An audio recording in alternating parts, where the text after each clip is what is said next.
Good morning students and my dear friends, today is 20th of September 2023 Wednesday। Lecture start करने से पहले अगर आपको बिजनेस स्टैंडर्ड और मिंट की पीडीएफ चाहिए तो आप इनकी रिस्पेक्टिव वेबसाइट्स पर लॉगिन कर सकते हैं। बेसिक वर्जन दोनों ही न्यूज़पेपर का सबके लिए फ्री है। इसके अलावा आप मुझे अदर सोशल मीडिया प्लेटफॉर्म्स पर भी ज्वाइन कर सकते हैं। रिकमेंडेड प्ले स्पीड है इस वीडियो की 1.25x। Thought of the day is genius is 1% inspiration and 90% perspiration.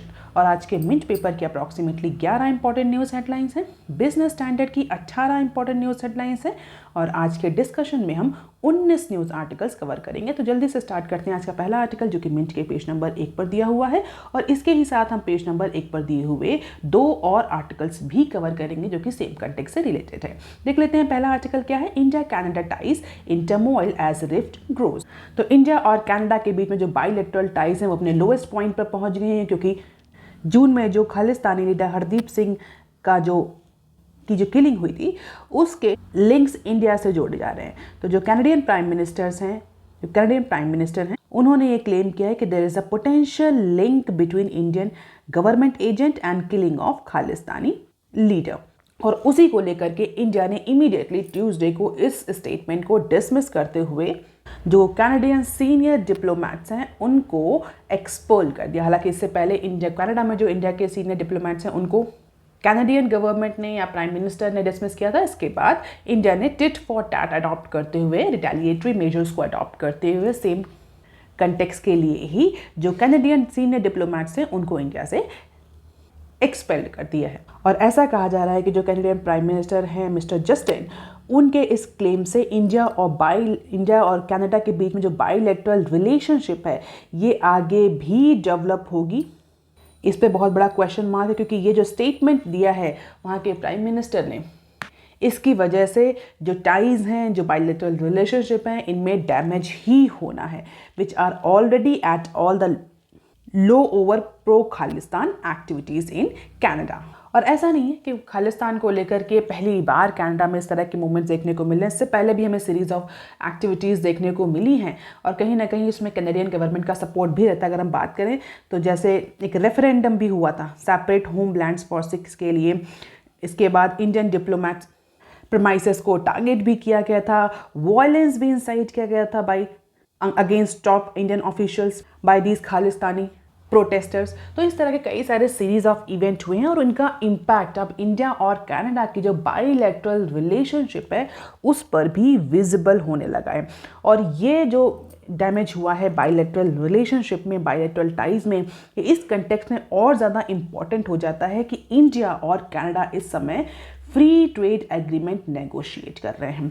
तो डेफिनेटली ये जो ट्रबल टाइज हैं इनका इम्पैक्ट हमें एफटीए नेगोशिएशंस पर भी देखने को मिलेगा एज पर द ऑफिशियल, क्योंकि दोनों ही साइड से अभी फिलहाल के लिए एफटीए पर जो नेगोशिएशन हो रहा था, जो डिस्कशन हो रहा था, जो टॉक्स हो रहे थे, वो फिलहाल के लिए पॉज हो चुके हैं। और अगर दोनों ही कंट्रीज़ के टू वे ट्रेड को हम देखें इन टर्म्स ऑफ गुड्स तो 2023 के अकॉर्डिंग अप्रॉक्सीमेटली $8.16 बिलियन का ट्रेड हुआ है इंडिया और कनाडा के बीच में। Apart from this trade, immigration को लेकर के भी इंडिया और कनाडा के बीच में अच्छे रिलेशनशिप स्टैब्लिश रहे हैं। लेकिन अभी रिसेंटली खालिस्तानी मूवमेंट की वजह से ये जो टाइज हैं ये वीकन होते चले जा रहे हैं। और जिस तरीके से इंडिया के सीनियर डिप्लोमेट्स का लिंक बताया गया है खालिस्तानी लीडर हरदीप सिंह निज्जर की डेथ को लेकर के, इस पर्टिकुलर स्टेटमेंट पर इंडिया ने काफ़ी ज़्यादा आपत्ति जाहिर करी हो और वहाँ के जो प्राइम मिनिस्टर उनको एब्सर्ड और मोटिवेटेड भी बोला है। तो अब ये जो इम्पैक्ट है, ये जो डैमेज है इंडिया और कनाडा की टाइज का, ये अब धीरे धीरे सिटीजन्स के प्रोटेक्शन और सॉवरेनिटी जैसे इश्यूज़ पर भी आ रहा है। तो बायलैटरल रिलेशनशिप का इम्पैक्ट अब हमें एफटीए, ट्रेड और कई सारे अदर एस्पेक्ट पर भी देखने को मिलेगा। And people of Indian origin for about 4% of Canadian population. तो इंडिया में अप्रॉक्सीमेटली कनाडा की जो पॉपुलेशन है उसका अप्रॉक्सीमेटली 4% जो इंडिविजुअल्स हैं वो इंडियन ओरिजिन के हैं। और अगर हम करंट हाउस ऑफ कॉमन्स की बात करें वहाँ पर 19 MPs जो हैं वो इंडियन ओरिजिन के हैं। एंड दिस नंबर इंडिकेट्स कि जो इंडियंस हैं वो सबसे बड़ा फॉरेन डायस्पोरा कॉन्स्टिट्यूट करते हैं कनाडा में। तो अगर हम देखें इमिग्रेंट पॉपुलेशन कनाडा में by number of immigrant countries, तो इंडिया जो है वो नंबर 1 पोजीशन पे है, followed by Philippines, China, UK and USA. और इस फॉरेन डायस्पोरा पर, इंडियन डायस्पोरा पर जो सिख्स हैं उनका कितना शेयर है तो हम देख सकते हैं। मुस्लिम कम्युनिटी का इतना शेयर है, हिंदू कम्युनिटी का इतना 2.1, बुद्धिस्ट 1% एंड जूइस जो है वो 0.9। तो रिलीजन वाइज अगर हम देखें तो सिख कम्युनिटी जो है वो 3rd लार्जेस्ट है कनाडा पॉपुलेशन में। और अगर ग्रोथ को देखें तो हम देख सकते हैं कि लास्ट 20 ईयर्स में जो सिख कम्युनिटी है वो अपने नंबर का जस्ट डबल हुई है। तो ग्रोथ रेट भी अच्छा है सिख कम्युनिटी का, और उनका जो इन्फ्लुएंस है पॉलिटिक्स में वो भी सिग्निफिकेंट है। अब इसके साथ एक और न्यूज़ भी दी हुई है जो कि इसी बायलैटरल टाइज से ही रिलेटेड है और मिंट के फ्रंट पेज पर ही दी हुई है। Frictions in bilateral relation won't affect investment flows. तो जैसे ही इंडिया और कनाडा की जो बायलैटरल रिलेशनशिप्स हैं ये डिग्रेडेड होना शुरू हुए, उसी के इमीडिएटली बाद कई सारे जो एक्सपर्ट्स हैं उन्होंने अपना स्पेकुलेशन किया कि अगर अब इसके बाद इंडिया और कनाडा के बीच में जो ट्रेड रिलेशन है वो भी इम्पैक्ट करेंगे, FTA नेगोशिएशन भी इम्पैक्ट करेंगे। हालांकि इसको लेकर के अभी यूनानिमस कंसेंसस नहीं है। कुछ एक्सपर्ट्स, कुछ इकोनॉमिस्ट, कुछ ऑफिशियल्स का जो पॉइंट ऑफ व्यू है वो थोड़ा सा डिफरेंट है। जैसे कि अगर हम बात करें तो सीनियर फाइनेंस मिनिस्ट्री के ऑफिशियल्स हैं, उनका ये कहना है कि भले ही डिप्लोमेटिक टाइज जो हैं इंडिया और कनाडा के बीच में वो इम्पैक्ट कर रही हैं, लेकिन इसकी वजह से कैनेडियन इन्वेस्टमेंट जो इंडिया में आ रहा है उस पर बहुत ज़्यादा इम्पैक्ट हमें देखने को नहीं मिलेगा। क्योंकि अगर हम ट्रेंड देखें तो वेस्टर्न नेशंस में जो इन्वेस्टर्स हैं वो उन्हीं मार्केट में इन्वेस्ट करते हैं जहां पर उन्हें प्रॉफिट होता है और जो प्रॉमिसिंग रिटर्न्स जहां पर होते हैं, irrespective of any political, ideological और डिप्लोमेटिक डिफरेंसेस। इन्वेस्टर्स के इन्वेस्टमेंट डिसीजन पर पॉलिटिकल, डिप्लोमेटिक और आइडियोलॉजिकल डिफरेंसेस का कोई बहुत ज़्यादा इम्पैक्ट नहीं पड़ता, क्योंकि इन्वेस्टर्स जो हैं they are profit oriented, they are growth oriented, they are actually return oriented. तो अगर इंडिया जैसी कंट्री उन्हें अच्छा रिटर्न ऑफर करेगी, इंडियन मार्केट उन्हें अच्छा रिटर्न ऑफर कर रही है, तो definitely irrespective of these diplomatic differences जो कैनेडियन इन्वेस्टर्स हैं वो इंडियन मार्केट में फिर भी इन्वेस्ट करेंगे। और हमारे पास एक बहुत अच्छा एग्जाम्पल भी है इस चीज़ का। अगर हम देखें तो चाइना में जिस तरीके से कोविड के बाद से जिस तरीके से एलिगेशन लगे हैं चाइना पर, उसके बाद भी अगर हम इन्वेस्टमेंट फ्लोज को देखें तो बहुत ज़्यादा इम्पैक्ट उसका नहीं पड़ा है। और इसके बावजूद भी अगर बहुत ज़्यादा इन्वेस्टमेंट इम्पैक्ट करता भी, अगर हम ये मान भी लें कि जो बायलैटरल रिलेशनशिप्स हैं इनमें फ्रिक्शन हो रहा है, उसका इम्पैक्ट इंडियन मार्केट या इंडियन इन्वेस्टमेंट पर देखने को मिलेगा या कनाडियन इन्वेस्टमेंट इनटू इंडिया में देखने को मिलेगा, तो बहुत ज़्यादा इम्पैक्ट विजिबल नहीं होगा, क्योंकि कनाडियन पेंशन फंड और जो अदर इन्वेस्टमेंट जो कि कनाडा से आता है बहुत ही फ्रिक्शन अमाउंट में है, बहुत ही स्मॉल अमाउंट में है। उसके घटने या बढ़ने से इंडियन इकोनॉमी को बहुत ज़्यादा इम्पैक्ट नहीं पड़ने वाला, ऐसा कहना है हमारे सीनियर ऑफिशियल्स का। हालांकि उन्होंने अपना नाम डिस्क्लोज नहीं किया, एनोनिमिटी के बेसिस पर यह स्टेटमेंट दिया गया है। हाँ, लेकिन जो FTA नेगोशिएशन है, जो ट्रेड डील नेगोशिएशन है, उस पर इसका इम्पैक्ट हमें देखने को मिल सकता है और उस पर इम्पैक्ट की वजह से बिजनेस अनप्रेडिक्टेबिलिटी भी इंक्रीज होगी। ऑल्दो अगर हम अदर एक्सपर्ट्स की बात करें तो global trade research initiative GTRI जो थिंक टैंक है, उसके जो फाउंडर, उनका ये कहना है कि जो भी रिलेशनशिप्स होती है कंट्रीज़ के बीच में सिंपली म्यूचुअल प्रॉफिट्स और म्यूचुअल बेनिफिट्स के बेसिस पर होती है। डिप्लोमेटिक टाइज का, डिप्लोमेटिक इम्पास का बहुत ज़्यादा इम्पैक्ट जो है वो विजिबल नहीं होता है। और इंडिया और कनाडा के बीच में भी ये जो टाइज हैं they are complementary in nature और म्यूचुअल बेनिफिट्स पर ये डिपेंडेंट हैं। और ये डे टू डे जो इम्पैक्ट हो रहा है डिप्लोमेटिक रिलेशनशिप पर, इसका इम्पैक्ट हमें बहुत ज़्यादा ट्रेड रिलेशनशिप पर देखने को नहीं मिलेगा, ऐसा मानना है कुछ एक्सपर्ट्स का, कुछ इकोनॉमिस्ट का। So this is at stake. India was the 4th largest recipient of Canadian FDI in 2022। हालांकि जो ऑफिशियल्स ये कहने के बहुत इनसिग्निफिकेंट है, लेकिन इंडिया के अगर पर्सपेक्टिव से देखें तो इंडिया जो है वो 4th लार्जेस्ट रेसिपिएंट है कैनेडियन FDI का, यानी चौथे नंबर पे सबसे ज़्यादा इन्वेस्टमेंट हमें इंडिया में देखने को मिलता है कनाडा का। While Indian student contributed $4.9 billion to Canadian economy in 2021, और इंडिया का कॉन्ट्रीब्यूशन भी ज़्यादा है। तो share in total FDI inflow selected countries, Mauritius का 27%, Singapore 22%, USA 8.9, Netherland 6.9, Japan 6.4, Canada 0.4। तो इंडिया में जो टोटल FDI आता है उसमें जो इंपॉर्टेंट कंट्रीज़ हैं उनकी यहाँ लिस्टिंग करी गई। सबसे ज़्यादा जो हमारा FDI आता है मॉरिशस से आता है, followed by Singapore and USA। हालांकि कनाडा से 0.4% FDI आया और ये डेटा अभी रिसेंट 2021 का डेटा है RBI का। इसके अलावा share of Indian student abroad by countries, तो इंडिया के जो स्टूडेंट जो बाहर के देशों में पढ़ने जाते हैं उनमें 26% जो है वो USA जाते हैं और 10% जो है वो कनाडा जाते हैं, 9% UAE, 5% ऑस्ट्रेलिया और अदर्स में 50%। तो कनाडा में भी एक सिग्निफिकेंट नंबर के स्टूडेंट्स इंडियन स्टूडेंट्स हैं जो स्टडी कर रहे हैं एज ऑफ ईयर 2022 और ये डेटा है मिनिस्ट्री ऑफ एक्सटर्नल अफेयर का। तो ऐसा हम नहीं कह सकते कि बहुत इनसिग्निफिकेंट है इंडिया और कनाडा की टाइज और investment flows.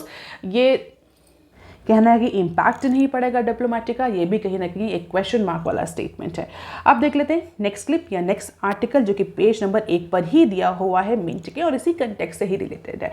Diplomatic strain raises visa worries. तो डेफिनेटली जैसे ही इंडिया और कनाडा के बीच में जो ये रिलेशनशिप है ये लोएस्ट होती जा रही है, लो होती जा रही है, उसका सीधा सीधा इम्पैक्ट इंडिया और कनाडा के जो वीज़ा इशुएंस है उस पर देखने को मिलेगा। तो deteriorating diplomatic ties between India and Canada have sparked the concern about the visa prospects for hundred of thousands of immigrants, चाहे वो स्टूडेंट हो या वर्कर हो। इंडिया और कनाडा के बीच में जो इमिग्रेशन है वो अच्छा खासा है, सिग्निफिकेंट है।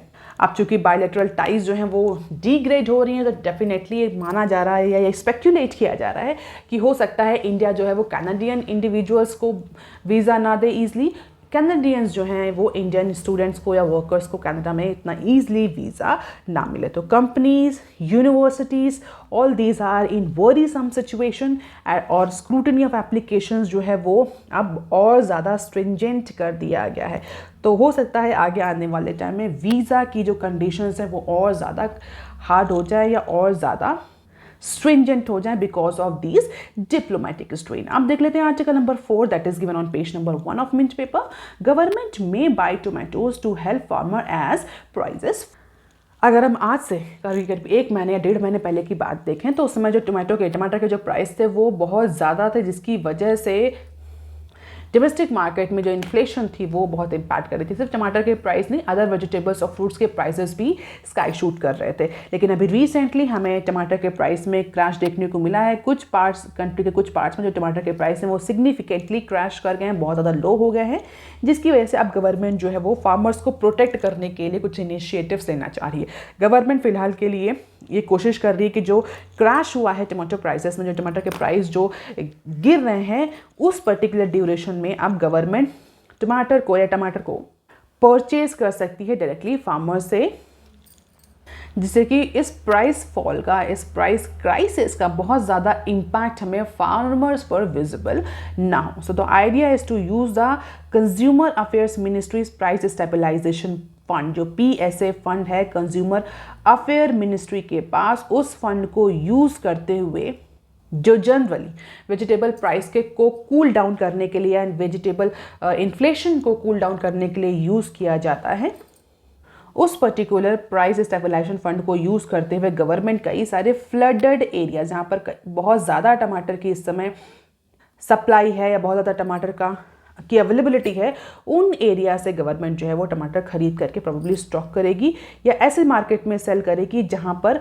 प्राइसेस आर मोर रेम्यूनरेटिव, मतलब जहां पर प्राइसेस जो है वो ज़्यादा अच्छे हैं in comparison to few part and parcel of the country. हालांकि जो टमाटर के प्राइस में जो हमें क्रैश डाउन देखने को मिला है ये यूनिफॉर्म नहीं है। कुछ पार्ट्स में, कुछ कंट्री के कुछ पार्ट में जो टमाटर की सप्लाई वो सडनली इंक्रीज हो गई है, जिसकी वजह से प्राइस ये क्रैश देखने को मिला है। But this price crash is not actually uniform all across the country. कहीं पर टमाटर के प्राइस अभी भी ज़्यादा हैं, तो इसलिए गवर्नमेंट ऐसे फ्लडेड एरिया से टमाटर को खरीद करके उन एरियाज में सेल करेगी जहां पर टमाटर के प्राइस ज़्यादा रेम्यूनरेटिव है। तो बेसिकली फार्मर्स को हेल्प करने के लिए, जिससे कि फार्मर्स को इस प्राइस क्रैश की वजह से नुकसान ना हो, उनको उनके फसल का, उनके प्रोडक्ट का सफिशिएंट रेम्यूनरेशन या सफिशिएंट प्राइस ना मिले। So this development came against the backdrop of reports of distress farmer in some states and they are dumping their products. जो टमाटर को डंप कर रहे हैं, फेंक रहे हैं, क्योंकि टमाटर के प्राइस सडनली क्रैश कर गए हैं। तो इसीलिए गवर्नमेंट ने ये डिसीजन लिया है, क्योंकि अगर 1 महीने पहले टमाटर का प्राइस देखें 250 पर केजी था, और इस समय 3 से 10 रुपए पर केजी हो गया है कुछ कुछ पार्ट्स में। तो ये इसकी वजह से जो सडन जो क्रैश हमें क्रैशेस देखने को मिल रहा है टमाटर के प्राइस में, उसकी वजह से फार्मर्स जो हैं बहुत ज़्यादा डिस्ट्रेस की सिचुएशन में, they are dumping their produce. और ये हमें जो सिचुएशन है ये महाराष्ट्र, कर्नाटका और आंध्र प्रदेश के कुछ मार्केट्स में, बिगेस्ट मार्केट्स हैं, वहाँ पर देखने को मिल रहा है। That is why because of this distress situation consumer affair ministry and government is coming forward कि हम आपसे खरीदेंगे और हम उसको ऐसी मार्केट में बेचेंगे जहाँ पर प्राइस जो है वो अच्छे, जैसे कि हिमाचल प्रदेश का या अदर एरियाज़ में। लेकिन अगर हम देखें तो अभी जो टमाटर का जो प्रोडक्शन है वो कुछ और एरियाज़ में और सिग्निफिकेंट कहा जा रहा है कि जो टोमेटो प्रोडक्शन हुआ है वो सिग्निफिकेंटली और इंक्रीज़ करेगा। तो प्रोबेबली गवर्नमेंट भी कैसे इस प्रोडक्शन को मैनेज करती है, कितना कोल्ड स्टोरेज है। और इंडिया में ये बहुत ही बड़ी प्रॉब्लम है और हमेशा से काफ़ी टाइम से चली है कि इंडिया में जो प्रोड्यूस होता है, जो प्रोडक्शन होता है, कभी कभी वो इतना ज़्यादा होता है कि हमारे पास स्टोरेज करने के लिए प्रॉपर स्टोरेज फैसिलिटीज़ नहीं है और हमारा वेस्टेज जो है वो बहुत ज़्यादा होता है। वेस्टेज ज़्यादा होता है, हालांकि प्राइस जो है कमोडिटीज़ के वो बहुत ज़्यादा नहीं होते, इसलिए फार्मर्स को बेनिफिट तो नहीं होता है उस पर्टिकुलर हाई प्रोडक्शन का या लो प्रोडक्शन का, लेकिन यस उसका वेस्टेज, हमें पेरिशेबल कमोडिटीज़ का वेस्टेज बहुत ज़्यादा देखने को मिलता है। और this is all because of lack of infrastructure, storage infrastructure in India. फिलहाल के लिए गवर्नमेंट ने ये डिसीजन लिया है कि वो टमाटर खरीदेगी फार्मर्स से in order to stabilize the prices. Let us see कि जो आगे प्रोडक्शन इंक्रीज हो रहा है उसको गवर्नमेंट कैसे रेगुलेट करती है। अब देख लेते हैं short news articles from mint. Parties squabble over women's quota bill but extend support. तो कल पार्लियामेंट में वुमेन रिजर्वेशन बिल जो है वो प्रेजेंट किया गया। हालांकि कई सारी पार्टीज के बीच में इसके क्रेडिट को लेकर के झगड़ा देखने को मिला, बट ओवरऑल सभी पार्टीज ने इस particular women reservation, women quota bill को सपोर्ट किया और बहुत एंटिसिपेशन है कि राज्यसभा में भी ये बहुत ईजिली पास हो जाएगा। अब देख लेते हैं next. To mitigate risk India need 2 vibrant bourses. तो ये एक इंटरव्यू है, किसका इंटरव्यू है? सुंदर रमन रामामूर्ति का, who assume the position of managing director and chief executive at BSE. तो बीएससी के जो मैनेजिंग डायरेक्टर, एमडी और सीईओ होने वाले हैं, उनका एक इंटरव्यू है। और उनके अकॉर्डिंग अगर हम देखें तो इंडिया में उनका एक मानना है कि इंडिया में एटलीस्ट 2 स्टॉक मार्केट्स बहुत ज़रूरी हैं। तो 2 वाइब्रेंट बॉशर्स जो हैं वो बहुत ज़्यादा ज़रूरी हैं to mitigate the risk on different returns.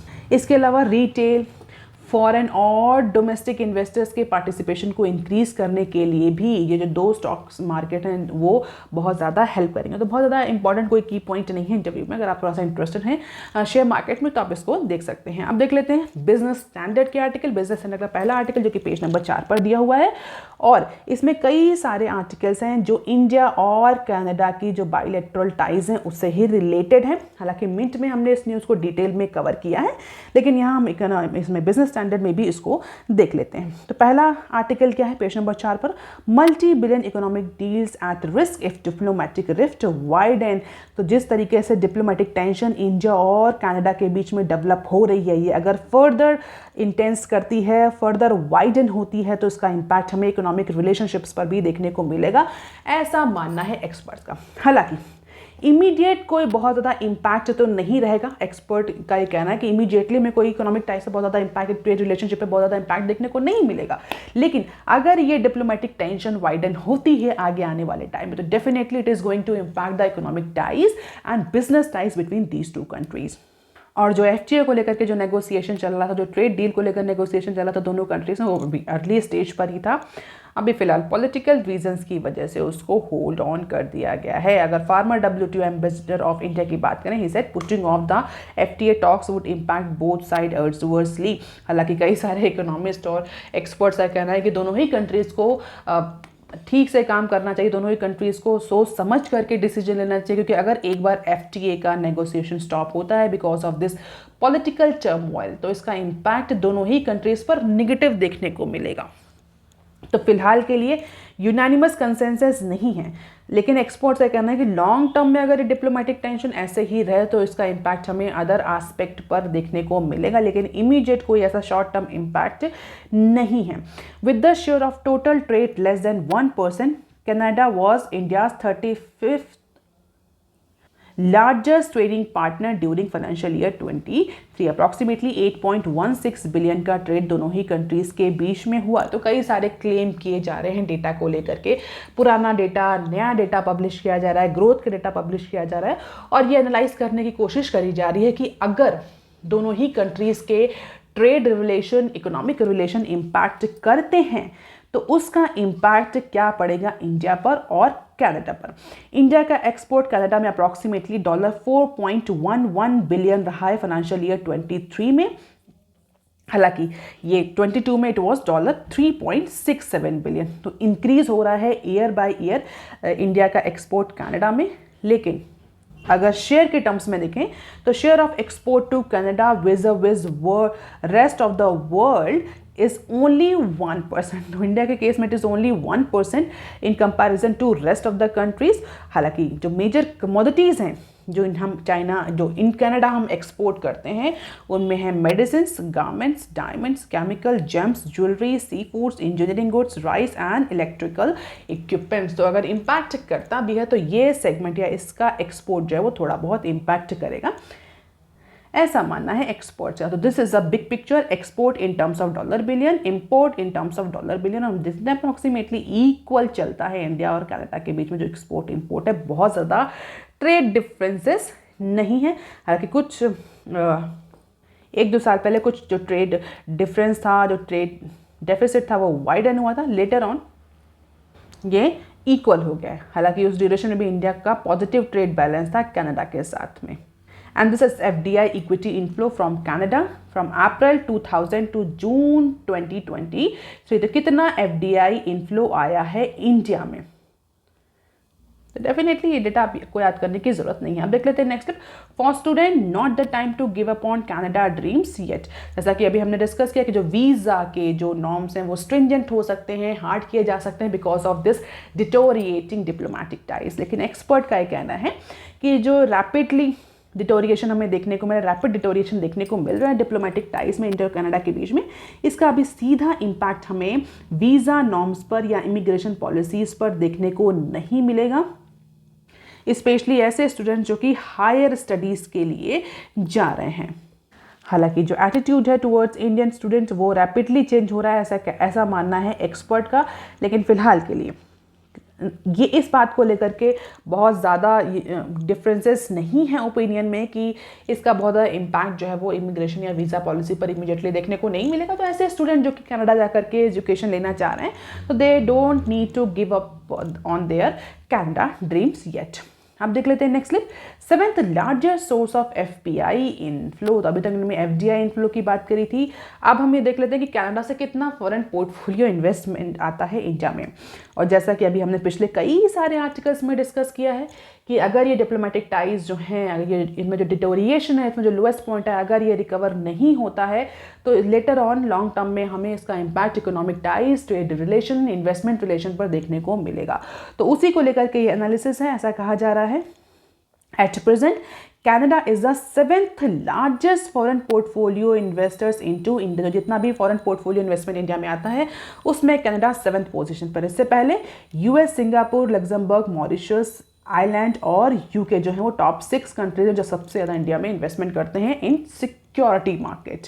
हाँ, तो 7th लार्जेस्ट FPI इनफ्लो जो है वो हमारा कनाडा से आता है। According to national security depository limited the asset under custody AUC of FPI domicile in Canada stood nearly 1.8 trillion यानी 21 बिलियन का अप्रॉक्सीमेटली असेट एक्विजिशन है कनाडियन इन्वेस्टर्स के थ्रू। Almost 85% of this investment are in listed equities. तो जो listed equities हैं 85, जितना भी इन्वेस्टमेंट है उसमें 85% लिस्टेड इक्विटीज़ में है। रिमेनिंग जो है वो डेट में है और हाइब्रिड इंस्ट्रूमेंट्स में है। और अगर हम Canadian pension plan investment board की बात करें जो कि वर्ल्ड का लार्जेस्ट रिटायरमेंट फंड है, वो भी इंडिया के जो टॉप FPIs हैं, फॉरेन पोर्टफोलियो इंस्टीट्यूशनल इन्वेस्टर्स हैं, उसमें टॉप की लिस्ट में आता है। और CPPIB का अगर हम टॉप इन्वेस्टमेंट देखें इंडिया में तो Kotak Mahindra, Paytm, Indus tower, Zomato, delivery और नाइका में Canada pension plan investment board CPPIB का सबसे ज़्यादा इन्वेस्टमेंट इन कंपनीज में है, हम देख सकते हैं। तो डेफिनेटली एक सिग्निफिकेंट पोर्टफोलियो इन्वेस्टर है कनाडा इंडिया का, और अगर बायलैटरल टाइज इसी तरीके से डेटेरिएट होती रही तो definitely it is going to impact the Indian market, specially the security market as well as the startups. अगर हम देखें तो most of this are the startup companies. तो डेफिनेटली इंडिया का जो स्टार्टअप इंक्यूबेशन है या जो स्टार्टअप इकोसिस्टम है वो भी इम्पैक्ट कर सकता है because of this deteriorating diplomatic ties between these two countries. अब देख लेते हैं next clip. At 1.8 million, 5% Canadians have Indian heritage. So nearly 500,000 Indians have added to Canada's population since 2011. And according to the latest census 2021, the total number of people of Indian origin in Canada is approximately 1.8 million. और ये जो Indian diaspora है ये increase होता जा रहा है year by year. तो कनाडा में इंडियंस का जो प्रेजेंस है वो भी सिग्निफिकेंट है। And where Canada stands in terms of the remittances, सबसे ज़्यादा रेमिटेंसेस कहाँ जाते हैं तो हम देखते हैं UAE, USA, Saudi Arabia, Oman, Kuwait kingdom, UK, Qatar, India, Canada and Bahrain. तो वेयर कनाडा स्टैंड्स, कनाडा से हमारे पास जो रेमिटेंसेस आता है मीन्स जो इंडियन कनाडा में जॉब कर रहे हैं वो अपनी फैमिलीज को, रिलेटिव्स को जो मनी ट्रांसफ़र करते हैं, वन टाइम ट्रांसफ़र करते हैं फॉर मेंटेनेंस, उसके टर्म्स में कनाडा जो है कहाँ स्टैंड करता है। तो 9th लार्जेस्ट रेमिटेंस जो हमारा है वो कनाडा से आता है। सबसे ज़्यादा हम यूएई से हमारा रेमिटेंस आता है और यूएसए से एंड सऊदी अरेबिया से। तो 9th लार्जेस्ट रेमिटेंसेस जो है वो इंडिया में कनाडा के थ्रू आता है। तो डेफिनेटली रेमिटेंसेस का सेक्शन भी इम्पैक्ट करेगा अगर ये डिप्लोमेटिक रिलेशनशिप हैं जो वो इम्पैक्ट करती हैं। इंडिया की इट्स फिंगर ऑन मसूर पल्स। तो ये तो अभी तक तो मैंने बात करी इन्वेस्टमेंट की, इकोनॉमिक टाइज की, रेमिटेंसेस की, वीज़ा की। अब देख लेते हैं कमोडिटीज़ की बात। और डिप्लोमेटिक टाइज जिस तरीके से इंडिया और कनाडा के बीच में हो रही हैं उससे कहा जा रहा है कि दिस पर्टिकुलर डिसरप्शन और diplomatic law will potentially impact the masoor import into India. Masoor, that is lentils, primarily cultivated in Canada, और इंडिया उसका significant importer है इस commodity का कनाडा से। तो अगर ये relationships improve नहीं हुई तो definitely कनाडा जो है वो इंडिया में मसूर के एक्सपोर्ट को बैन करेगा और इंडिया में मसूर की अवेलेबिलिटी जो है वो कहीं ना कहीं इम्पैक्ट करेगी। Fortunately in some recent year India has been diversifying its source of मसूर import। ऐसा नहीं कि इंडिया पूरे मसूर के लिए पूरी तरीके से कनाडा पर डिपेंडेंट है। इंडिया ने डाइवर्सिफाई करने की कोशिश भी करी है।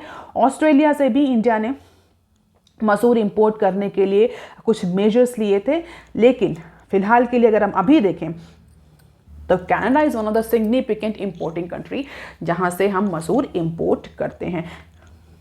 और ऐसा कहा जा रहा है कि अगर इंडिया कनाडा के रिलेशनशिप नहीं इंप्रूव हुए तो definitely Australia can be emerge as one of the major importing countries for masoor dal. So this is all about. तो इस डिटोरिएटिंग रिलेशनशिप से जो मसूर है उसका इम्पैक्ट भी या उसकी अवेलेबिलिटी भी या उसका मार्केट भी इम्पैक्ट करेगा इंडिया में।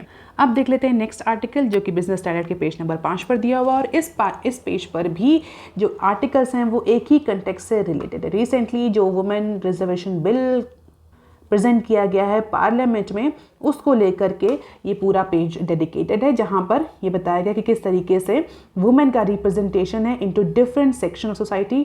जेंडर इक्वलिटी के बारे में बहुत सारा डेटा दिया हुआ। जल्दी से हम सारी न्यूज़ को कवर कर लेते देख लेते। पहली न्यूज़ क्या है, legislative actions get new address. तो न्यू पार्लियामेंट बिल्डिंग में जो है वो सेशन स्टार्ट हो चुका है और कई सारे कलर में भी चेंज किया गया है, कई सारे जो यूजुअल एड्रेसेस होते थे उनमें भी चेंज किया गया है। हालांकि बहुत ज़्यादा पॉलिटिकल न्यूज़ है, इसको लेकर के हम ज़्यादा डिस्कशन नहीं करेंगे। और जो नाम है वो भी चेंज किया गया है। हमारे जो प्राइम मिनिस्टर हैं उन्होंने पार्लियामेंट का जो जो पार्लियामेंट बिल्डिंग है उसका जो नया नाम प्रपोज किया दैट इज संविधान सदन टू द न्यू संसद सदन। तो संसद सदन की जगह अब उसे संविधान सदन के नाम से नई पार्लियामेंट की बिल्डिंग को जाना जाएगा। इसके अलावा कई सारे और भी जो टर्मिनोलॉजीज़ हैं, जो कॉलोनियल एरा के जो एड्रेसेस हैं, कलर्स हैं, उन सबको चेंज किया गया है just to indicate the sovereignty of India. अब इसके साथ ही कल जो है वो पार्लियामेंट में वुमेन रिजर्वेशन बिल भी प्रेजेंट किया गया। हालांकि इसको लेकर के कई सारी पॉलिटिकल पार्टीज़ ने क्रेडिट लेने की कोशिश करी, लेकिन ओवरऑल जो कंसेंसस रही वो यूनानिमस रही। लगभग सभी पार्टीज़ ने अपना जो सपोर्ट है वो एक्सटेंड किया वुमेन रिजर्वेशन को लेकर के। और इसके ही साथ अगर हम देखें वुमेन रिप्रेजेंटेशन इंडिया में पार्लियामेंट में, तो women bills a crack in the glass ceiling, parliament still gender unequal. तो अगर हम इंडिया पार्लियामेंट की बात करें, Indian parliament has the least gender diversity among the key emerging economies. तो जो अदर इमर्जिंग इकोनॉमीज हैं, अगर उनके पार्लियामेंट को या उनके हाउसेस को देखें तो वहाँ पर वुमेन रिजर्वेशन या वुमेन जो रिप्रेजेंटेशन है वो ज़्यादा है in comparison to India. India की जो पार्लियामेंट है उसमें लेस जेंडर डाइवर्सिटी हमें देखने को मिलती है in comparison to other counterpart emerging economies, even though many other countries local bodies boost better women representation। तो फाइनली 30 साल बाद जो वुमेन रिजर्वेशन बिल है पार्लियामेंट में वो प्रेजेंट किया गया है, and this bill which may only come in force in 2029 envision reservation और third of seats in Lok Sabha. तो 1/3 सीट ऑफ लोकसभा में वुमेन रिजर्वेशन होगा। State legislatures for women candidates, तो पार्लियामेंट और जो स्टेट लेजिस्लेचर्स में 1/3 रिजर्वेशन इंश्योर किया गया है, और ऐसा कहा जा रहा है कि this particular bill will actually break the glass ceiling.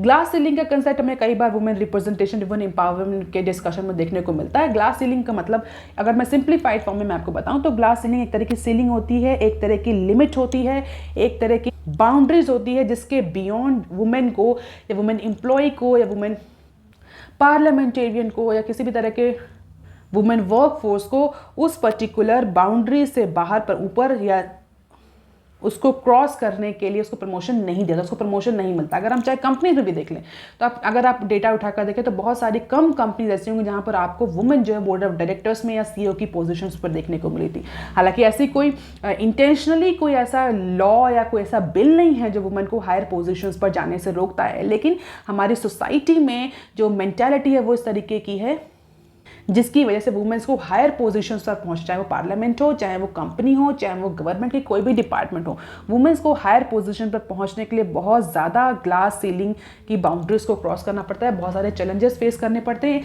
Irrespective of being capable, able, skilful, women जो है वो हायर पोजीशन पर नहीं पहुंच पाती, और इस पर्टिकुलर कंसेप्ट को हम ग्लास सीलिंग के नाम से आते हैं कि ये दिखती तो नहीं है ये सीलिंग, बट एक्चुअली ये सीलिंग होती है because of the social psychological barriers in employment and against the women candidates.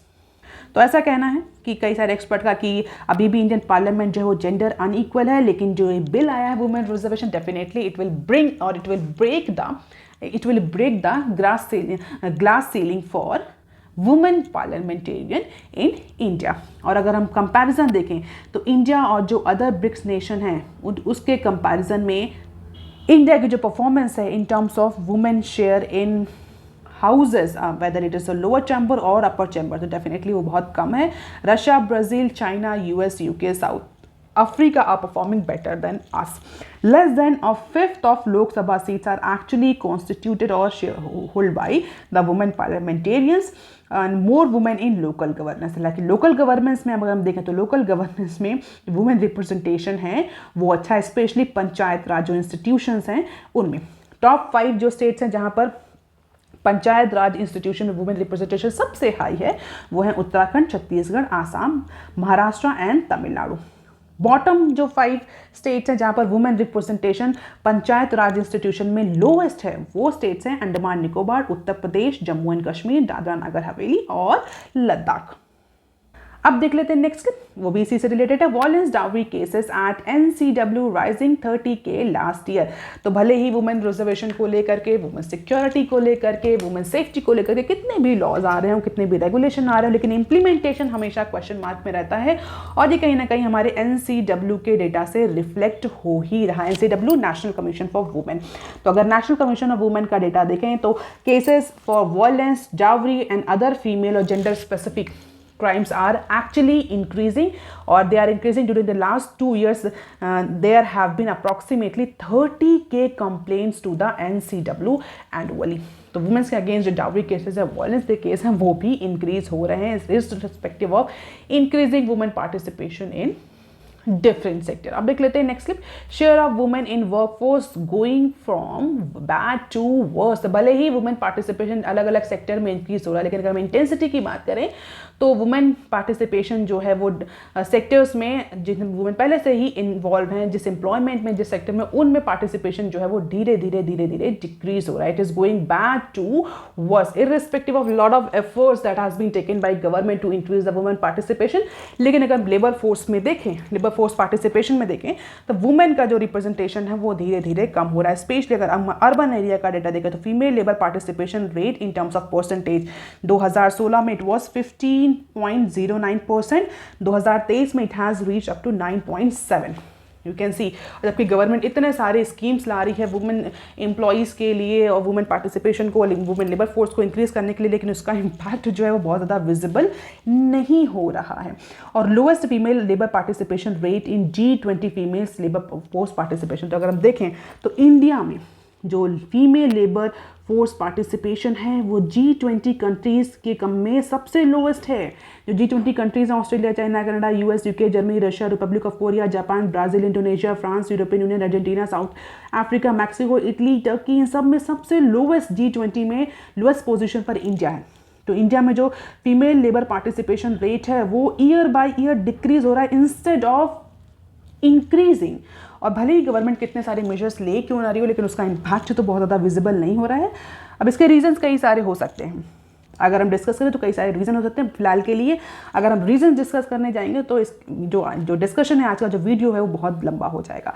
अब देख लेते हैं some short news articles from business standard. In crisis may shut down Akasa SOS to high court after pilot exit. तो Akasa air in a state of crisis and it may shut down due to abrupt resignation of 43 pilots to join rival airlines। So 43 आकाशा के जो pilots हैं उन्होंने resign किया है और resign करके उन्होंने दूसरी एविएशन कंपनी या राइवलरी एविएशन कंपनी ज्वाइन करी है जो कि न्यूली इस्टेब्लिश है। तो दिल्ली हाई कोर्ट में आकाशा ने बोला कि इस तरीके से सडन एग्जिट से पायलट की शॉर्टेज हुई और हो सकता है इस क्राइसिस सिचुएशन में फिलहाल के लिए आकाशा जो है वो शट डाउन कर दे अपने ऑपरेशंस को।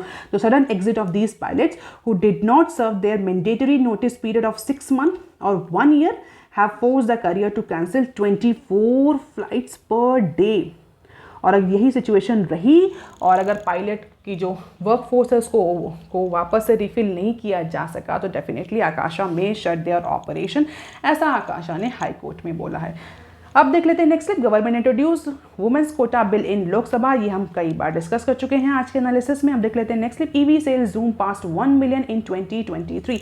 तो ये इलेक्ट्रिक व्हीकल सेल का डेटा है और उसके according electric vehicle sale in India topped 1 million mark in less than 9 months। 9 महीनों के ड्यूरेशन में इंडिया में अप्रॉक्सीमेटली 1 million से ज़्यादा, 1 million यानी 20 लाख से ज़्यादा इलेक्ट्रिक व्हीकल जो सेल हुए हैं। और अगर हम देखें तो definitely this is a milestone that took an entire year in 2022। तो 2022 में पूरा 12 महीनों में डेटा अचीव हुआ था, जबकि 23 में 9 महीनों के अंदर ही ये रिकॉर्ड जो है वो अचीव हो चुका है, यानी 20 लाख व्हीकल्स 9 महीनों के ड्यूरेशन में ही सेल हो चुके हैं, जो कहीं ना कहीं इंडिकेट कर रहे हैं कि गवर्नमेंट के जो मेजर्स हैं वो भी इम्पैक्ट कर रहे हैं, वो भी इफेक्टिव हो रहे हैं और पेनिट्रेशन जो है इलेक्ट्रिक व्हीकल का वो भी स्लोली इंडियन मार्केट में प्रोग्रेस कर रहा है। So according to the recent data published by ministry of road transport and highways through Vahan dashboard, तो अप्रॉक्सीमेटली 1 million जो EV व्हीकल्स हैं वो रजिस्टर्ड हुए हैं with different regional transport offices. और ये एक गुड न्यूज़ है इंडिया के, क्योंकि हमेशा से गवर्नमेंट EV व्हीकल के पेनिट्रेशन को लेकर के बहुत ज़्यादा वरीसम रही है। तो इट्स अ गुड न्यूज़ कि 2022 में हमने जो पूरे 12 महीनों में 1 million का टारगेट अचीव किया था, अभी हम 9 महीनों में ही उसको अचीव कर चुके हैं। तो this is somewhere increasing share of EV vehicle in transport market. अब देख लेते हैं नेक्स्ट क्लिप।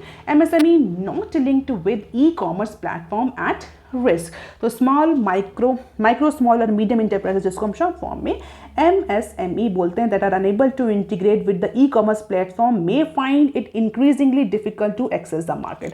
तो ऐसी जितनी भी MSMEs हैं जो किसी भी तरह के ई-कॉमर्स प्लेटफॉर्म से नहीं जुड़ी हुई हैं, उन्हें आगे आने वाले टाइम में और करंट टाइम में बहुत सारे रिस्क को फेस करना पड़ सकता है। कई सारे चैलेंजेस जो है मार्केट एक्सेस को लेकर के वो उन्हें फेस करने पड़ सकते हैं, क्योंकि this is the era of e-commerce. और कोई भी कंपनी, छोटी हो, बड़ी हो, मीडियम हो, वो ये अफोर्ड नहीं कर सकती कि वो ई कॉमर्स या ई मार्केट प्लेस को एक्सेस ना करे या उससे अपने बिजनेस को इंटीग्रेट ना करे।